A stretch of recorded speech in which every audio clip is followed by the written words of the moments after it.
Here we have the C7 Corvette Stingray, the latest iteration of America's sports car, and it's definitely one of the year's most hotly anticipated cars for myself too.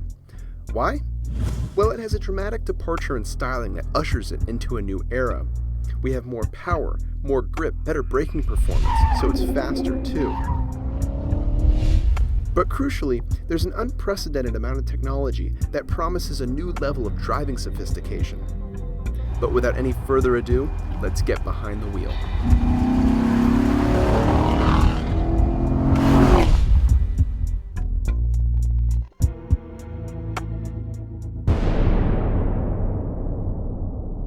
Around the figure 8, the C7 drives very differently than its predecessor.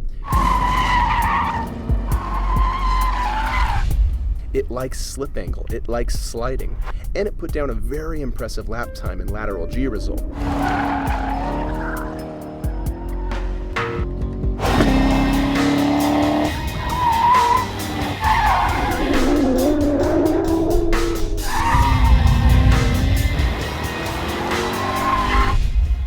While the Corvette's launch control is very effective, our best acceleration was achieved without it.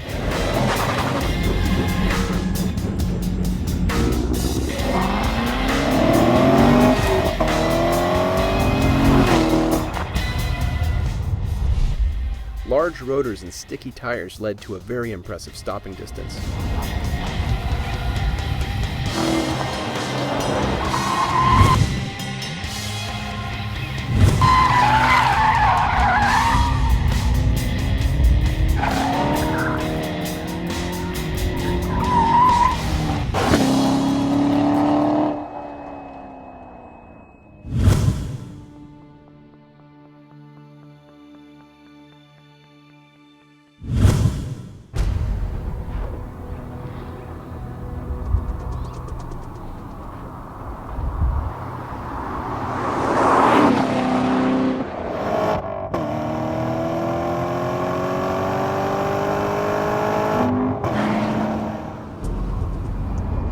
So the new C7 Corvette is a car, but it's a very interesting car, and one that has so much inside of it, so much to talk about, I honestly don't know where to start.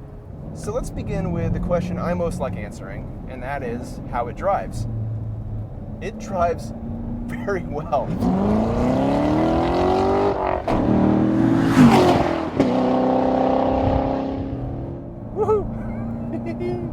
So this Corvette Stingray has the Z51 package, and that adds a number of things: bigger brakes, bigger wheels and tires, cooling for the transmission and the differential, a couple other items, and also an electronically controlled differential.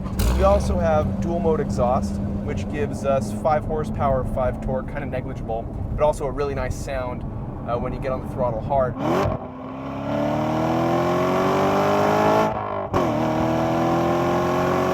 But the thing that I'm finding most impressive about the Corvette is how it ties all these things together. And we'll get into that by talking about this drive mode selector here.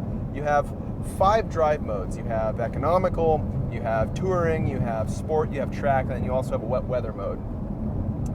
Now these in effect control all kinds of subsettings that tailor the car to drive a specific way. But it isn't just those modes, because there's customization further in. You have performance traction management, a very smart and very capable traction control system that we've seen on the ZR1 and the Z06. And it's very advanced here, now incorporating the differential and how it works. You can adjust the steering response, and you can configure it to either change with your drive mode or to just have it at one setting the entire time.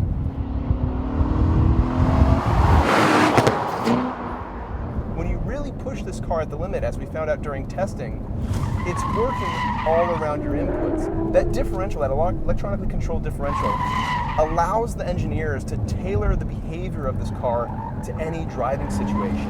And it's really fascinating how it works in effect. It's talking to the ABS sensors, so it's looking for what the brakes are doing and trying to help them accomplish their goal. It's talking to the magnetic ride, it's talking to your throttle input, it's listening to the yaw input of the car. There is a system monitoring the tire temperature, reading the temperature off the valve stems, doing some math, and then figuring out what state the tires are in, and then the differential will change its behavior depending on what temperature the tires are at. It is absolutely fascinating, the level of technology in this car. But the thing is, the crucial thing is, unless you're pushing this thing at the limit, you don't really notice that. That stuff sort of just blends into the background. The really cool thing is when you're charging up this road like we are now, it feels like a very capable, very well set up rear-wheel drive sports car. You can get a connection between both axles in this car, from the front with your steering to the rear with your throttle, that you feel really in tune with what they're doing. And that's quite a new thing with Corvettes. I've never really enjoyed pushing Corvettes hard because I never felt like I really understood what the axles were doing. This car talks to you much more clearly about what the car's intentions are and what it wants to do. That's very admirable. I just got to add something about the engine really quick. This is a direct injected variable valve timing engine that has push rods. I love that. I just absolutely love that. You have a nice broad power band with early torque delivery that seems to last all the way to red line, maybe a little bit before then, but it gives this car a flexibility that allows you to really push it when you're driving hard.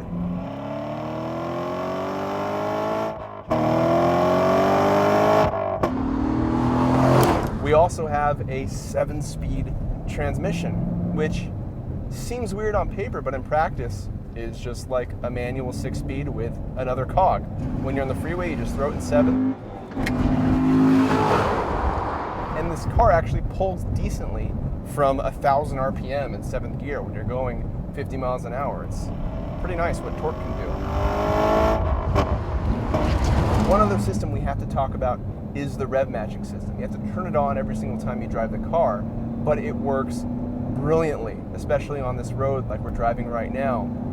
You will never get a downshift as clean doing it yourself. That's simple. One oddity about it though is that they've mounted the on and off buttons like shift paddles behind the steering wheel. And that's just kind of weird. As I've been driving this car, I keep putting my fingers on them, expecting them to be upshift and downshift paddles, even though obviously I have a gear lever right here.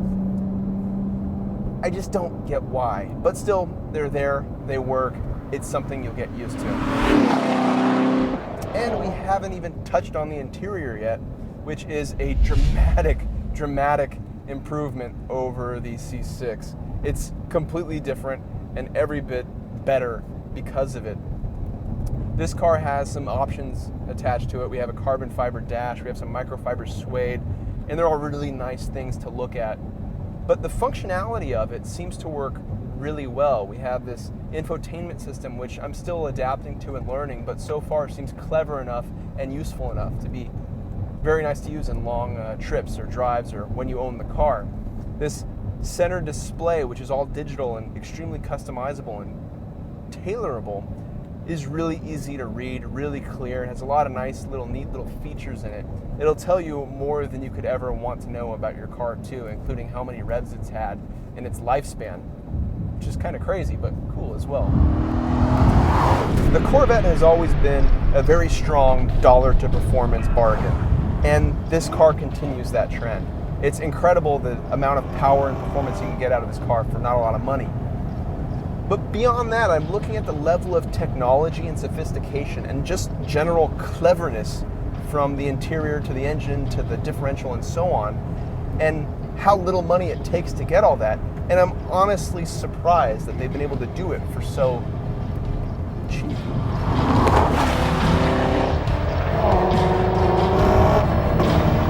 This is a car that, again, I want to spend a lot more time with. I want to spend time on a track with to learn its characteristics and quirks and just exactly what it's capable of. I feel like this is a car you could get along with for quite a bit of time, and it seems a bit more multifaceted than Corvettes of previous.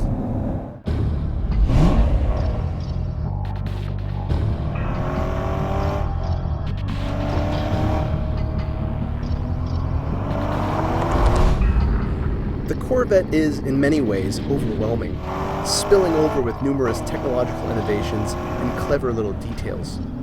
It was such that at the end of the day, when the cameras were turned off, I still couldn't wrap my head around the car as a whole. There was simply too much to take in, the majority of it good, and the car begged to be driven further. Our first taste wasn't enough. As unsatisfying as that may be, it is a very good indicator of the type of car the Corvette is, one you'll want to drive for a long time. And you can expect to see a lot more of it on this channel in the near future.